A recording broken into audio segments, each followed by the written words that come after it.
alunos, seja bem-vindo a mais uma aula. Estudamos aí muito, muito sobre bibliologia, aprendemos muito acerca da Bíblia e não podemos parar. Não podemos parar de aprender. Não podemos parar de jeito nenhum. Por quê? Porque você já aprendeu que o homem começa a morrer a partir do momento que deixa de aprender. Portanto, é necessário aprendermos todos os dias. E Deus sempre está nos ensinando algo novo. Certa feita, alguém me perguntou: professor Gustavo, o que você faz quando Deus se cala? Eu disse: eu limpo os ouvidos. Mas como assim? Não entendi. Deus não se cala, querido. Deus está sempre falando. A Bíblia diz que Deus fala de muitas maneiras, de diversas maneiras, por meio dos profetas, por meio das suas obras. Então, Deus sempre está falando conosco. Se nós não aprendemos acerca dele, se nós não ouvimos a voz de Deus, é porque algo está errado. E o errado é o nosso ouvido. Nós estamos ouvindo outras vozes que não é a voz de Deus. E cuidado, muito cuidado com a voz que você ouve. Muito cuidado a quem você está dando ouvido. Isso é um problema sério. Existem muitas pessoas, entenda o que eu vou dizer para você agora, existem muitas pessoas que estão ouvindo a voz de pessoas que nunca prosperaram na vida. Você não vai prosperar ouvindo essas pessoas. Existem pessoas ouvindo pessoas que nunca conseguiram viver um ótimo casamento. Você não vai ter um belíssimo casamento. Existem pessoas ouvindo pessoas desagradáveis. Você não se tornará uma pessoa agradável. Sabe por quê? Porque eu vou chegar mais perto para você entender. Porque nós somos fruto do que lemos, do que vemos e do que ouvimos. Você está lembrado daquela serpente? Então, a Eva deixou de ouvir a voz de Deus, a voz do esposo, para ouvir a voz da serpente. Mas, professor Gustavo, como assim? Exatamente.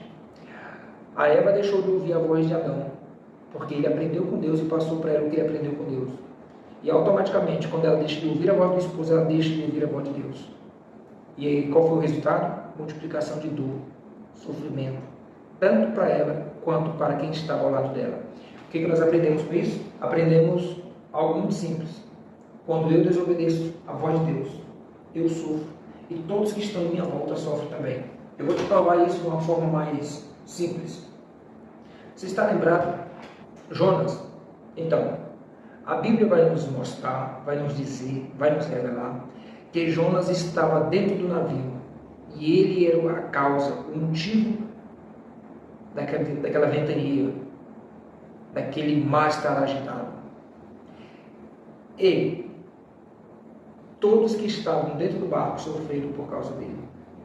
Então existem pessoas que estão sofrendo não é porque ela merece, é porque ela está do lado de alguém que está em dívida com Deus, que está em desobediência com Deus. Cuidado. Já diz o texto bíblico: as más companhias corrompem os bons costumes. Então eu acredito que você tenha aprendido muito até aqui e eu quero continuar, não ensinando somente, mas quero continuar compartilhando com você aquilo que o Senhor passou ao meu coração. Quero passar ao seu coração agora, com muita humildade. Perdoa-me se por algum momento eu ocultar alguma informação. Mas entenda, talvez é porque não é hora de você saber. Mas saiba que daqui para o final do curso, muita coisa vai ser revelada para você. E tem muitas coisas, atenta a isso que eu vou te dizer, que eu não vou te ensinar, não vou compartilhar com você. Mas o Espírito de Deus vai entrar no teu coração e vai te ensinar, vai compartilhar com você. Tá bom? Então, preste bastante atenção, anote, tá, o que for preciso, e fique atento, porque Deus fala de muitas maneiras e possivelmente Deus falará ao teu coração hoje de uma forma poderosa. Deus vai bradar na tua alma, vai te dar a resposta que você precisa. Deus vai te revelar o caminho que você deve seguir. Cabe a você a seguir o caminho certo ou não. Mas Deus vai te dar as diretrizes. Tudo bem?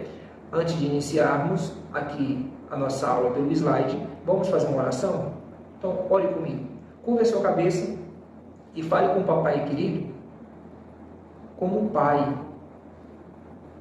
Fala com Deus como ele sendo seu pai, sendo a pessoa íntima, sendo seu amigo, sendo a pessoa que você tem liberdade de conversar. Não converse com Deus como tivesse com medo dele. Não tem amigo. Ele é o nosso amigo, Ele é o nosso Pai, Ele é o nosso Senhor, Ele é o nosso provedor, Ele é o nosso ajudador, Ele é o nosso conselheiro, Ele é o nosso amor eterno. Amém? Vamos orar? Papai querido, eu te glorifico e te agradeço por mais um dia. Meu Senhor, muito obrigado pelo fôlego de vida que o Senhor me deu, pelo privilégio de estar vivo mais uma vez para contemplar a Tua formosura, contemplar as Tuas obras. Senhor, nos ensina, fala conosco. A Tua palavra diz que o Senhor revela todas as coisas, primeiro aos servos, depois aos profetas. Nós estamos aqui com qualidade de servo. Revela-nos a Tua vontade, o Teu querer. Senhor, nos mostra as diretrizes do Teu coração. Ó, Papai querido, em nome de Jesus eu te peço, desvenda os nossos olhos para vermos as maravilhas da Tua lei. Senhor, em nome de Jesus eu te peço, guia-nos pela vereda da justiça, por amor ao Seu nome. Pai, Tu és a lâmpada para o nosso caminho, Tu és a luz da nossa vida. Nós sabemos que o homem é destruído por falta de conhecimento, e uma vez que ele é destruído, ele habita em trevas. Nós não queremos assim. Nós queremos adquirir o conhecimento e habitarmos na luz, porque o Senhor é o nosso socorro bem presente na hora da angústia. Então, Senhor, abre os nossos olhos, nos ensina os mistérios da Tua palavra, revela-nos aquilo que ainda não foi revelado ao homem, nos dá essa graça de receber as boas novas do Evangelho. Em nome de Jesus eu te peço e por fé te agradeço. Amém, Jesus. Amém? Pessoal, olha só, pega o seu livro. Se você baixou o e-book, mandou imprimir, pega a sua apostilha, pega o seu caderno e comece a anotar aquilo que eu vou falar aqui. Tem coisas grandiosas que eu quero compartilhar com você. Tudo bem? Então, vamos para a aula? Então eu te convido a abrir a sua Bíblia comigo no livro de Provérbios, capítulo 2, versículo 10. Vamos ler o 8, vamos ler o 9 ao 10, tá bom? Então está escrito aqui, ó. Provérbios, capítulo 2, versículo 9, 10 e 11. Só para você entender a dimensão disso aqui. Veja bem. Então você entenderá a justiça, o juízo e a qualidade, todas as boas veredas. Versículo 10. Preste bastante atenção no versículo 10. Ó. Versículo 9 diz: então você entenderá a justiça, o juízo e a equidade, todas as boas novas, todas as boas veredas. Aí no versículo 10 diz assim, preste atenção: porque a sabedoria entrará no seu coração e o conhecimento será suave à sua alma. Olha o que o conhecimento produz: suavidez. Olha o que ele diz, ó. Será agradável. E por que o conhecimento entrará no meu coração, será suave a minha alma? Você vai ver que aqui tem uma união entre conhecimento e sabedoria. Entenda, eu vou ler para você e vou te explicar bem. Entenda bem, preste atenção, eu vou repetir, tá? Olha só, porque a sabedoria entrará no teu coração. Então, a sabedoria entra no meu coração. Quando a sabedoria entra no meu coração, o que acontece? Ela é suave a minha alma, ela me tranquiliza, refrigera a minha alma. Agora, observe uma coisa, olha só, vou repetir, porque a sabedoria entrará no teu coração e o conhecimento será suave a tua alma. Então, a sabedoria entra no meu coração e ao entrar no meu coração, a sabedoria se torna o quê? Conhecimento. O que é a Bíblia? A Bíblia é a sabedoria de Deus. A Bíblia revela a sabedoria de Deus. A Bíblia contém a sabedoria de Deus. Só que essa sabedoria se tornou em quê? Conhecimento. Porque ao chegar a nós é conhecimento. Em minha sabedoria, no próximo se torna conhecimento. Deus me deu sabedoria de algo, revelei ao próximo, se tornou conhecimento para ele. Você consegue entender essa dimensão? Então esse versículo é poderoso. Eu amo esse versículo, eu amo ele. Aí continua aqui, dizendo o seguinte, ó. Versículo 11. O discernimento. Olha o que a sabedoria unida com o conhecimento gera. Olha só. O discernimento o guardará e o entendimento o protegerá. Versículo 12. A sabedoria o livrará do caminho do mal e do homem que diz coisas perversas. Quando a pessoa é sábia, ele não anda com qualquer pessoa. Quando a pessoa é sábia, ela já não escuta mais qualquer coisa. Ela começa a fazer um certo tipo de filtro, começa a filtrar o que vai guardar no coração e o que vai guardar na mente e o que não vai guardar. Tá? Então, só para você entender, para nós entrarmos na disciplina. Conhecimento tem que estar entrelaçado, unido com a sabedoria. Sabedoria sem conhecimento gera problema. Conhecimento sem sabedoria gera problema. Tá? Os dois têm que andar juntos. É igual fé sem obra. A fé e a obra têm que andar junto. É igual jejum e oração. O jejum e oração têm que andar junto. É igual vigilância. Porque se você ora e não vigia, problema. Se você vigia e não ora, problema. Você está vendo que há um par de coisas que tem que andar junto? Portanto, aprenda isso. Entenda isso. Eu estou aqui para compartilhar com você as boas novas do Evangelho. Deus me deu essa sabedoria e agora eu estou transmitindo em forma de conhecimento para você. Você agora está recebendo conhecimento. Tá bom? Espero que você consiga entender isso. Agora nós vamos voltar ao slide. Vamos voltar para o slide e começar de onde paramos. Na verdade, não é começar, né? Vamos continuar de onde paramos. Tudo bem?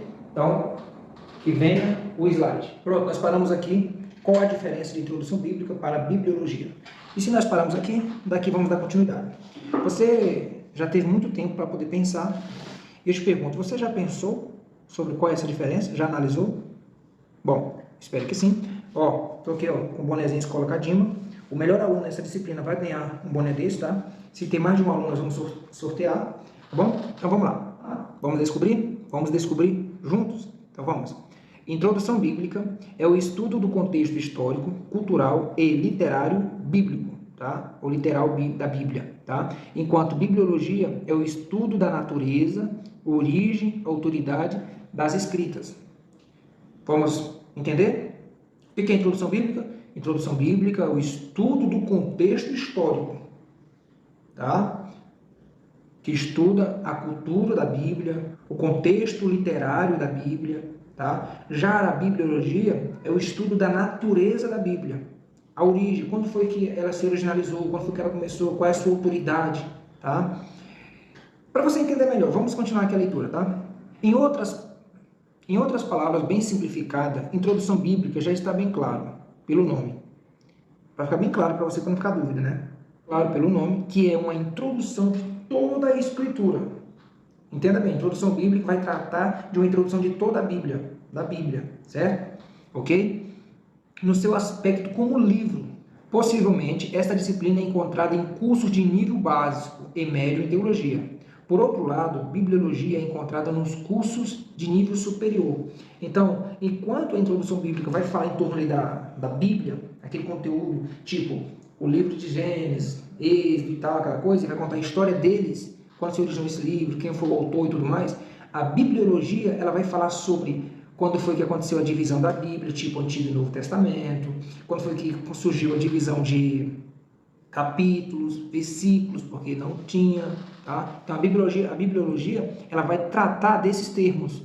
Quem foi o primeiro a publicar uma Bíblia no papel, tá? Então essa é a história da Bíblia, no caso da bibliologia, contando a história da Bíblia. Já a introdução bíblica, ela vai tratar ali dos livros bíblicos, uma introdução de cada livro, uma introdução de uma história de cada personagem. Você conseguiu entender? Eu vou explicar para você, eu quero que você entenda isso aqui e coloque isso na sua cabeça. Eu vou até tomar um chá de camomila, acabou. Nossa. Mas veja bem, para você entender, para não ficar dúvida, tá? A introdução bíblica, ela vai falar acerca, tipo, quem é o autor do livro de Gênesis? Esse é o trabalho dela. Quando foi que foi escrito? Estava em qual região? Escreveu para quem? Esse é o trabalho da introdução bíblica, é uma introdução sobre essa história. Qual é o trabalho da bibliologia? Qual foi o ano em que a Bíblia foi ajuntada? Esses 66 livros, foi feito esse cânon. Né? Quais são os livros apócrifos? Por que são apócrifos? Quantos pergaminhos foram encontrados no mar? Quando foi dividido o Antigo e o Novo Testamento? Por que foi dividido? São esses detalhes que ela vai entender, que ela vai falar, entendeu? Vamos passar para o próximo slide. Agora, vamos falar aqui um pouquinho sobre a história da Bíblia e a sua estrutura. Esse é o papel da bibliologia, tá? Aí tá aqui, ó, uma síntese da história da Bíblia e da bibliologia. Então, vai lá, ó. Qual seria uma síntese aqui da Bíblia? No caso aqui, vamos fazer o seguinte, qual seria uma síntese da introdução bíblica? Deus criou os céus e a terra, e também o homem, e colocou no jardim do Éden. Isso aqui é uma síntese da Bíblia, uma introdução bíblica, tá? Agora, vamos entrar aqui para a bibliologia. Ponto 2, ó. A Bíblia foi escrita por homens. A bibliologia está falando dos homens, certo? Sobre inspiração do Deus vivo. Esse aqui é o papel da bibliologia, só para você entender melhor, tá? Em 3 línguas, com vários materiais. Qual foram as 3 línguas que a Bíblia foi escrita? A Bíblia foi escrita em grego, em hebraico, em aramaico. Professor, fala por ordem, por gentileza. Então tá. A ordem, hebraico, ok? E aramaico e grego, ok? Então essas foram a linguagem da Bíblia. Qual foram os materiais que foram usados? Foi vários. Entre eles está argila, madeira, pedra, papiro, tá bom? Então, só para você entender, o primeiro ponto trataria-se de uma síntese de introdução bíblica. O nosso segundo ponto seria uma síntese da bibliologia, tá? Eu quero que você coloque isso na sua cabeça. Eu quero que isso entre em sua cabeça, tá bom? Agora nós vamos para o ponto fantástico, primordial, que é o assunto de etimologia. O que é etimologia? Etimologia é estudar os termos, é estudar a origem das palavras, ok? Então vamos conhecer aqui a origem da palavra Bíblia. Olha só, o termo Bíblia é oriundo do grego biblos, ok? Biblos, que significa o quê? Folha de papiro do século XI, antes de Cristo. Nós vamos estudar isso aqui ainda, sobre essa questão do antes e do depois de Cristo. Só essas siglas aqui ainda, tá? Então, continuando, ó, preparada para a escrita, ok? Preparada para a escrita, que significa conjunto, lembra lá das primeiras aulas? Ou bloco de livros pequenos. Então, bibliologia, Bíblia, vem de biblos, que quer dizer o quê? Conjunto de livros pequenos, conjunto de blocos, tá? Porque às vezes você fica pensando assim, como aconteceu comigo. Como eu fiz 3 básicos quando eu comecei a estudar teologia, 2 médios em teologia e 3 bacharelado livres, no início eu me chocava, esse introdução bíblica aqui está dizendo uma coisa, esse outro aqui já está dizendo outra coisa, esse outro outra coisa. Por quê? Aí você vai aprender sobre o sinônimo, palavras que são similares, tá? Mas o sentido é o mesmo, tá bom? Então, quando se trata de bloco, conjunto de livros, tudo é a mesma coisa. O conjunto de livros pequenos, o conjunto de blocos, tudo é a mesma coisa, tá? Só para você entender. Conjunto de rolos pequenos, tá bom? Então, repetindo. O termo Bíblia é oriundo do grego biblos, folha de papiro do século XI a.C., preparada para a escrita, que significa conjunto ou bloco de livros pequenos, rolo ou documento. Entretanto, entrou para as línguas modernas por intermédio do francês, passando primeiro pelo latim, Bíblia. Todavia, um rolo de papiro, tamanho pequeno, é chamado de biblos. E vários destes eram um conjunto de livros pequenos chamado de Bíblia. Por isso, hoje você vê o livro Bíblia das Vendas, Bíblia do Culinário, porque é um conjunto de livros, um conjunto de informações, tá bom? Então, aqui você aprende o significado do termo Bíblia, que é oriundo do grego biblos, fala biblios. Pronto. Agora, nós sabemos que a Bíblia ela tem vários nomes. E quais seriam esses nomes? Primeiro nome, vários nomes figurados. E quais são esses nomes figurados da Bíblia? Vamos explorar esses nomes, vamos conhecer esses nomes, vamos tomar conhecimento desses nomes, tá? Então vamos lá. Vamos explorar esses nomes que revelam aspectos essenciais da fé e espiritualidade presente nas Escrituras Sagradas. Descobrir a profundidade, o significado por trás das expressões como Palavra de Deus. Só para você entender, o termo, a expressão Palavra de Deus se escreve Dabar. Dabar Adonai, Palavra do Senhor. Dabar Elohim, Palavra de Deus.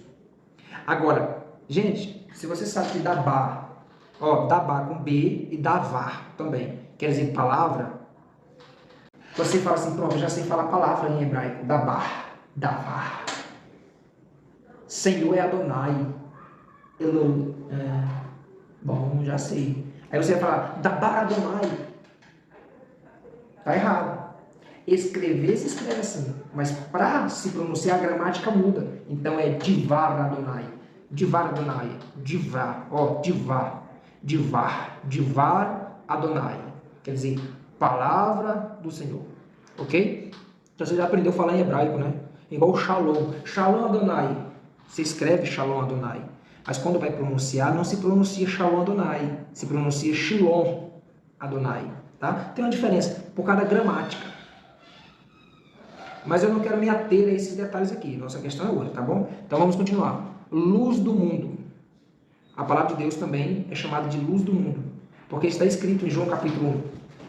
Vamos ver isso aqui. Vamos fazer uma exegese disso aqui? Eu gosto desse negócio. Eu amo isso. Vamos fazer uma exegese. Pega a sua Bíblia. Em João. No Evangelho de João. Gente, mais uma coisa, viu? Para com esse negócio de Evangelho de João. É um erro que nós temos que se libertar disso aqui. Tá? É o Evangelho segundo escreveu, que o Evangelho é de Jesus, mas segundo escreveu João, capítulo 1, versículo 4, diz assim, ó, a vida estava nele, e a vida era a luz dos homens. Agora, abra sua Bíblia também, no livro de Bereshit, capítulo 1, não, para com isso, você já sabe o que é Bereshit, você já sabe qual é o livro de Bereshit, livro de Gênesis, muito bem, eu sabia que você sabia. Então veja bem, ó, capítulo 1, versículo 3, diz assim, ó, então Deus disse, haja luz, e houve luz. Muitos perguntam, que luz era essa? Porque Deus só fez o sol, a lua, as estrelas a partir do quarto dia. Que luz era essa? A resposta está aqui, ó, João capítulo 1, versículo 4. A vida estava nele, e a vida era a luz dos homens. Ele é a nossa luz. A palavra de Deus é o verbo de Deus é Jesus. Portanto, Deus disse, haja luz. Ele verbalizou. E Jesus derramou sua luz sobre o universo, sobre a nossa vida. Porque no princípio criou Deus os céus e a terra. No princípio Deus criou eu e você. E nós éramos sem forma e vazio. E vazios. E Deus disse, haja luz. E houve luz em nossa vida. Ele nos tirou de um lamaçal de lama de pecado. E nos colocou na luz. Nos tirou das trevas. Aí diz, a tua palavra é luz para o meu caminho. Ou seja, Jesus é luz. Jesus é o caminho. Jesus é a palavra. Então, só para você entender, vamos ver bem aqui, ó. João capítulo 1. No princípio era o verbo, e o verbo estava com Deus. E o verbo era Deus. E ele estava no princípio com Deus. E todas as coisas foram feitas por ele. Qual é a prova que Jesus estava lá? Quando ele dizia, haja. Qual era o verbo de Deus? Haja. No Gênesis, o verbo de Deus se chamava haja. No Antigo Testamento, haja, mas no Novo Testamento o verbo de Deus se chamou Jesus, Messias, Emanuel, Deus conosco. Amém? Eu não quero ater aos detalhes aqui porque, tá? Mas nós vamos ter uma aula dos evangelhos, nós vamos se aprofundar nisso aqui. Mas veja bem, ele é a luz do mundo, ele é a nossa luz, é o pão da vida. Está com fome? Se alimenta de Jesus. Muitos estão se despencando cada dia de mal a pior, porque não têm se alimentado de Jesus. Se alimente, ele é o pão da vida, ele é o nosso alimento. Ele é uma luz para o nosso caminho, como diz o Salmo 119, versículo 105. Ele é um espelho. Por que Jesus é um espelho para nós? Porque todas as vezes que desejarmos um exemplo perfeito para seguirmos, podemos seguir a Jesus. Porque ele disse, siga-me. Paulo diz, seja meu imitador, porque eu sou imitador de Cristo. Ele é o perfeito, ele é o varão perfeito. Ele é o único que diz, toma a tua cruz e siga-me. Em hebraico, a palavra toma a tua cruz e siga-me quer dizer, pisa onde eu piso, faça o que eu faço, que vai dar certo. Ele é o único que pode dizer, faça o que eu faço, que vai dar certo. Aleluia. Glória a Deus.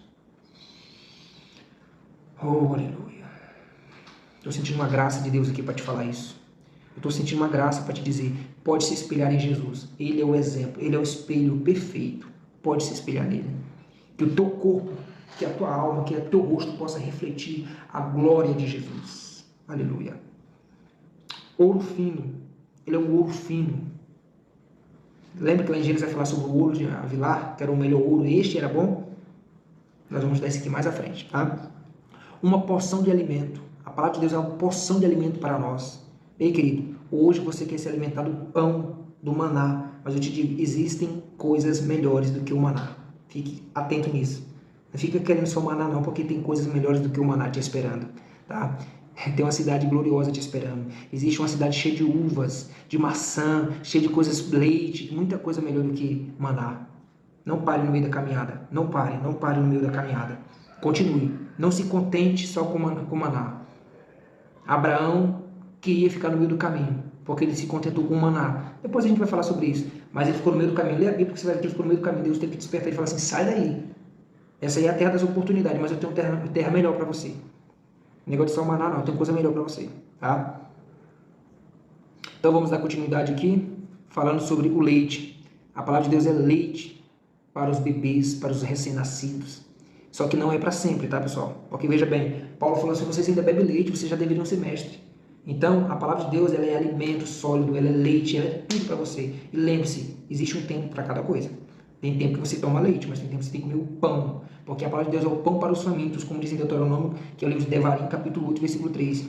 E a palavra de Deus também é fogo, fogo que purifica o homem. E a palavra de Deus também é martelo, que martela o pecado, que destrói o pecado, que esmiuça a pedra. E a palavra de Deus é a espada do Espírito, que atravessa juntas e medulas. Faça um estudo, uma pesquisa para você ver o que é juntas e medulas. Bom, vamos parar por esse slide aqui, né? E a gente continua mais daqui a pouquinho.